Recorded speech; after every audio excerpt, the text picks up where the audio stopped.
ആലോ നല്ല മഴ. കോഴിക്കോട് ഭാഗത്തൊക്കെ മഴയില്ലാന്ന് ആരും പറയില്ല. ഉഷാറായിട്ട് പെയ്യട്ടെ. മഴ കാരണം പീടികയിലൊന്നും ആരുമില്ല അവിടെ. ശനിയാഴ്ച വരെ മഴ പ്രഖ്യാപിച്ചിട്ടുണ്ട് കാലാവസ്ഥ വകുപ്പ്. കണ്ടറിയണം. ഇതിൽ കിട്ടിയ മഴ ലാഭം.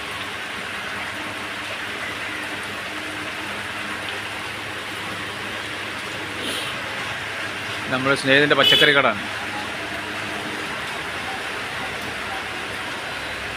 നല്ല കച്ചവടമുള്ള കട. പക്ഷെ മഴ ആയിട്ട് ആളില്ല.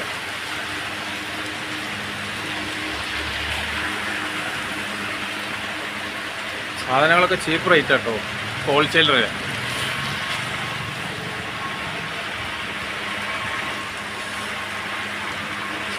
ലുലു മാള് പോലെ വിശാലമായ ഷോറൂമാണ്.